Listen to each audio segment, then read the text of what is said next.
बोलिए श्री पंडित जी महाराज की जय, गोवर्धन वाले बाबा जी महाराज की जय। सूत्र नंबर 177। बाबा कहते हैं वाणी वाणी संभार के बोलनो, वाणी को संभाल करके बोलना। कहूँ अनुचित शब्द ना निकर जाए, ऐसो ध्यान राखनो। कम बोलनो, सत्य मृदु एवं हितकर वाक्य ही मुख से उच्चारण करनो। कम बोलना और सत्य बोलना और मधुर बोलना। कबहू कैसी हूँ परिस्थिति में, काहू सो कठोर वचन नहीं बोलना। कभी भी किसी से भी कैसी भी परिस्थिति में कठोर वचन नहीं बोलना चाहिए। आगे कहते हैं दृष्टि बहुत संभाल के दृष्टि उठानो। बहुत संभाल करके अपनी दृष्टि को उठाना चाहिए। पहले साधु नीचे देख के चलते थे, ज़्यादा ऊपर नहीं ज़्यादा देखते थे, है ना। कहूँ स्त्री आदिकन पे दृष्टि ना पड़ जाए, कहूँ स्त्री आदि पे दृष्टि नहीं पड़ जाए। ऐसी संभाल राखनी ऐसी संभाल रखना चाहिए। ये संयम बता रहे हैं बाबा कि क्या क्या संयम रखना चाहिए। बहुत ही आवश्यकता पड़वे पे देखनो, बहुत ही ज़्यादा जरूरत पड़े तब जाकर के देखना चाहिए। कहते हैं सने सने आगे को मार्ग देख के तब दृष्टि उठानो। धीरे धीरे आगे का मार्ग देखते हुए तब दृष्टि उठाना चाहिए। मार्ग चलते समय इत उत में नहीं झांकनो। मार्ग चलते समय इधर उधर नहीं देखना चाहिए। ये सारी बातें संयम के अंतर्गत आती है। बाबा संयम का जो विषय है उसके ऊपर बोल रहे हैं। आगे कहते हैं आहार। ये संयम में कौन कौन सी चीज है? संयम में सबसे पहले वाणी के ऊपर संयम हो, वाणी के ऊपर, दूसरा अपनी दृष्टि के ऊपर, और तीसरा आहार। पहला वाणी, दूसरा दृष्टि और तीसरा आहार। ये संयम है, ये पॉइंट याद रखो। वाणी, दृष्टि, आहार, ये तीसरा पॉइंट है। तो आहार उतनो ही करनो जितने में उदर पूर्ति है जाए। दाब दाब के नहीं। हाँ, और क्या, दाब दाब के नहीं। अब यहाँ तो स्वादिष्ट जब मिल जाता है ना, तो हम लोग तो बहुत ज़्यादा पा लेते हैं भाई। तो अब हम लोगों से भजन कहाँ होने वाला है? तो आहार उतनो ही करनो जितने में उदर पूर्ति है जाए, जितने में पेट भर जाए उतना ही पाना चाहिए। सात्विकी हितकर हल्को और पाचक तथा जामे कम वे परे। मतलब सात्विकी हो और हितकर हो और पाचक हो, हल्का हो और जिसमें कम से कम खर्चा हो, ऐसो ही आहार करनो, ऐसा ही भोजन करना चाहिए। ये शरीर की रक्षा के ताई ही भोजन करनो, शरीर की रक्षा के लिए ही भोजन करना चाहिए। जिह्वा के स्वाद के विचार से कोई आहार नहीं करनो। जिह्वा के स्वाद के लिए कि चलो आज तो ये स्वाद लिया जाए, तो स्वाद के विचार से कोई भोजन नहीं करना चाहिए।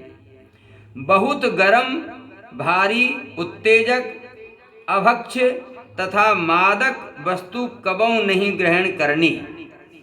बहुत ज़्यादा गरम, उत्तेजक और अभक्ष तथा मादक वस्तु कबहू नहीं ग्रहण करना चाहिए, कभी नहीं ग्रहण करना चाहिए। भोजन करते समय विशेष सावधानी यह राखे कि मन में हूँ कोई दूषित विचार नहीं आमन पावे। मन भोजन करते समय मन में ये विचार रखना चाहिए कि मन में कोई दूषित विचार नहीं आना चाहिए। भोजन करते समय चिंतन अच्छा होना चाहिए, है ना। सदैव पवित्र विचार रत की गंगा में डूबते भये भोजन करनो। सदैव पवित्र विचारों की गंगा में डूब करके ही भोजन करना चाहिए। भोजन के समय कबहू क्रोध नहीं करे, भोजन करते समय कभी क्रोध नहीं करना चाहिए, है ना। ऐसो करवे सो भोजन को रस बनवे की अपेक्षा विष ही बने हैं। यदि हम भोजन करते समय क्रोध करते हैं तो वो उस भोजन से जो रस बनना चाहिए उस रस की जगह विष बन जाता है, हैं? जो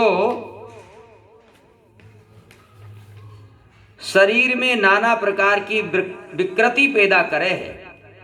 भोजन करते समय यदि हम क्रोध करते हैं तो वो जो भोजन है वो विष का काम करता है और शरीर में नाना प्रकार के विकारों की विकृति रोग उत्पन्न करता है। साथ ही यासों रक्त हूँ दूषित होए है, साथ ही साथ में बोले हमारा जो रक्त है वो भी दूषित होता है। कबहू श्री भगवत असमर्पित आहार ग्रहण नहीं करना, जिस वस्तु का भगवान को भोग नहीं लगाया, बिना भोग लगी हुई वस्तु कभी ग्रहण नहीं करना चाहिए। अब चौथा पॉइंट है श्रवण। पहला था वाणी, दूसरा दृष्टि और तीसरा आहार। अब चौथा है श्रवण। श्री भगवत चरित्र सुनो, भगवान का चरित्र ही हमेशा सुनना चाहिए। संतन के चरित्र सुनो, संतों की भक्तों की कथा सुनना चाहिए। काहू की प्रशंसा होती होए तो सुन लो, यदि किसी की प्रशंसा हो रही है तो सुन लिया जाए, कोई ऐसी बात नहीं। काहू की निंदा नहीं सुनना, हाँ यदि किसी की निंदा हो रही है तो वो बिल्कुल नहीं सुनना चाहिए। अश्लील गाने नहीं सुनना चाहिए, अश्लील गाने नहीं सुनने। अपनी प्रशंसा नहीं सुननी, यदि कोई अपनी प्रशंसा करे तो अपनी प्रशंसा भी नहीं सुनना चाहिए। जो पाप लगे है पर निंदा करवे में, वही पाप लगे है अपनी प्रशंसा करवे में।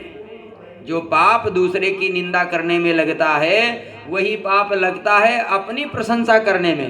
मतलब अपने मुख से अपनी प्रशंसा नहीं करना चाहिए और अपनी प्रशंसा सुनना भी नहीं चाहिए, है ना।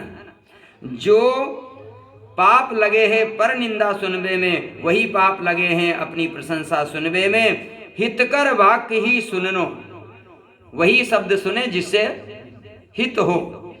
खंडन सुनवे सो बचते रहनो, किसी का खंडन यदि किया जा रहा है, किसी की वाणी का, किसी के काम का यदि खंडन किया जा रहा है तो बोले उस खंडन से बचना चाहिए। अनावश्यक श्रुति सो बचवे के ताई जोर जोर सो श्री भगवत नाम उच्चारण करनो।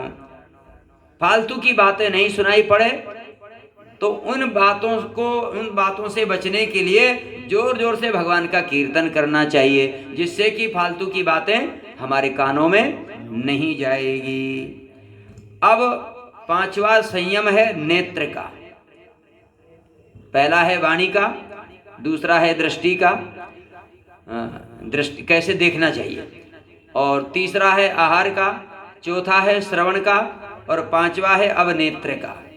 नेत्र भक्तन के चरित्र नेत्र यानी भक्तन के चरित्र अवश्य पढ़नो। नेत्रों से भक्तों का चरित्र पढ़ना चाहिए, तभी तो नेत्रों का संयम हुआ, है ना। श्री भगवत चरित्र पढ़नो, भगवान का चरित्र पढ़ना नेत्रों से, है ना। शिक्षाप्रद पुस्तक पढ़नी, जिससे शिक्षा मिले ऐसी पुस्तक पढ़ना।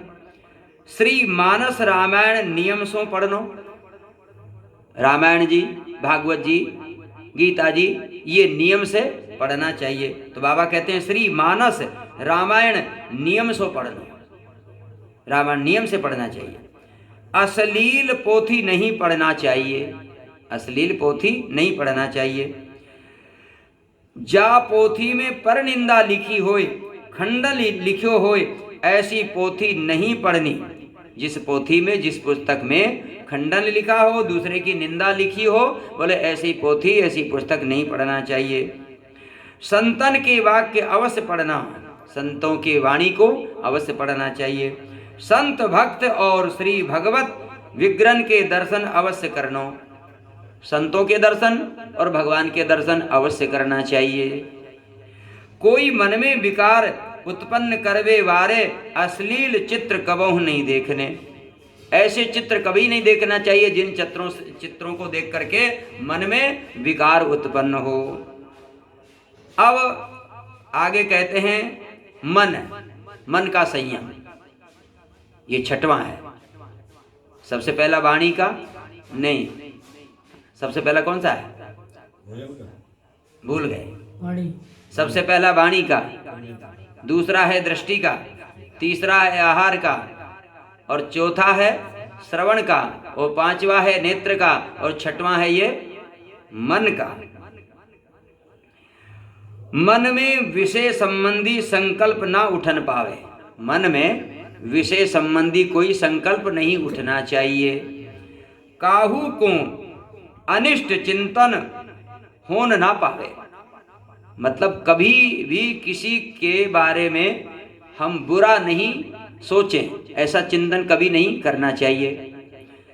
जब जब मन में अनुचित संकल्प उठवे लगे, जब भी मन में अनुचित विचार उठने लगे, तब श्री भगवत कृपा को स्मरण करनो, तब भगवान को याद करना चाहिए तुरंत। श्री प्राणनाथ में बड़ी कृपा करी, श्री प्राणनाथ ने बड़ी कृपा करी कि मोको मनुष्य जन्म दियो हैं, ताहू पे ब्राह्मण बनायो। एक तो भगवान ने बड़ी कृपा करी कि हमको मनुष्य जन्म दिया, और इससे ज्यादा कृपा करी कि हमको ब्राह्मण बनाया, विद्या अध्ययन कराया, इसके बाद में विद्या अध्ययन कराया, और कहते हैं उत्तम संग दिया, उसके बाद में उत्तम संग दिया, फिर कहते हैं ब्रज भूमि में लाए के बसायो। बस सब कुछ दे दिया। अब बताइए क्या कमी है? अब हमें चाहिए कि सदैव सावधान रहें, कोई दूषित संकल्प मन में ना उठन पावे। इसलिए चाहिए कि कभी भी कोई दूषित संकल्प हमारे मन में नहीं उठना चाहिए। प्रत्युत सतत यही प्रयत्न करें, हमेशा यही प्रयास करना चाहिए कि मन में इनकी अपार कृपा को चिंतन ही होतो रहे, भगवान की अपार कृपा का ही चिंतन होता रहे। अपने जीवन के सुधार के उपाय सोचते रहे, अपने जीवन को सुधारने के उपाय हमेशा सोचते रहना चाहिए। हम सो सबको हित ही होए, हमारे द्वारा सबका हित ही होए, ऐसो संकल्प बनाते रहें, ऐसा विचार मन में बनाते रहें। यह बार बार देखते रहें कि हमारी श्रद्धा शिथिल तो नहीं होई बे लगी।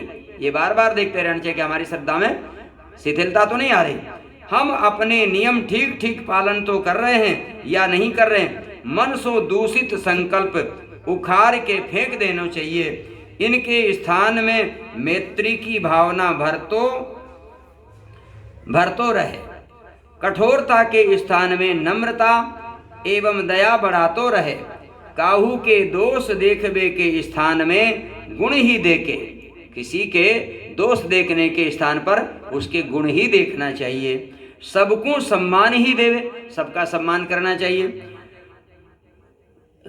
सबको सम्मान ही देवे की भावना भरतो रहे।